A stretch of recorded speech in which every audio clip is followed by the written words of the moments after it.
ഓർമ്മകളുടെ കുത്തൊഴുക്കിൽ രമേശ് ചെന്നിത്തല ഹരിപ്പാടെത്തി. 25 വർഷം മുൻപ് ഹരിപ്പാട് കന്നിയങ്കത്തിനിറങ്ങിയ പഴയ രമേശായി.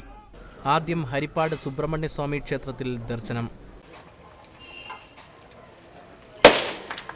ഒപ്പം കേന്ദ്രമന്ത്രി KC വേണുഗോപാലും അനുയായികളും. പിന്നെ ആദ്യ തെരഞ്ഞെടുപ്പ് കൺവെൻഷൻ വേദിയിലേക്ക്. പ്രതിപക്ഷ നേതാവ് Oommen Chandy, UDF convener PP Thankachan എന്നിവർക്ക് ശേഷം മറുപടി പ്രസംഗം. ഓഡിറ്റോറിയം നിറഞ്ഞു കവിഞ്ഞ ഹരിപ്പാട്ടുകാർക്ക് മുൻപിൽ ഒന്നു വിതുമ്പി. പിന്നെ പ്രസംഗം പതിവ് ശൈലിയിലാക്കാൻ ശ്രമം. ഈ മണ്ണിലാണ്. ഒരു രാഷ്ട്രീയ നേതാവെന്നുള്ള നിലയിൽ എന്നെ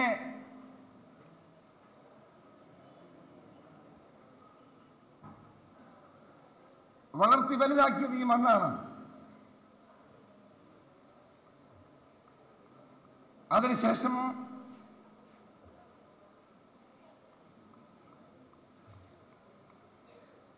ഉന്നതിയുടെ പല പടവുകളും എനിക്ക് ചവിട്ടി മുന്നോട്ട് പോകാൻ കഴിയും.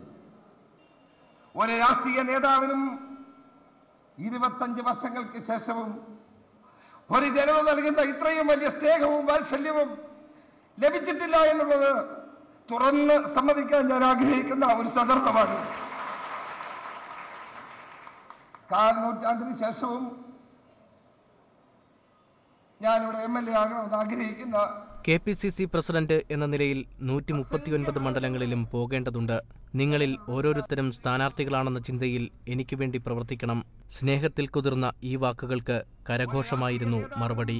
ഒരു പഞ്ചായത്തംഗം പോലും സ്വന്തം സ്ഥാനം ഉപേക്ഷിക്കാത്ത ഈ കാലത്ത് തനിക്കായി സ്ഥാനമൊഴിഞ്ഞ ബാബു പ്രസാദ് MLAയോടുള്ള കടപ്പാട് എങ്ങനെ വീട്ടണമെന്നറിയില്ലെന്നും ചെന്നിത്തല പറഞ്ഞു. AV Rajesh, Jaihind news, Alappuzha.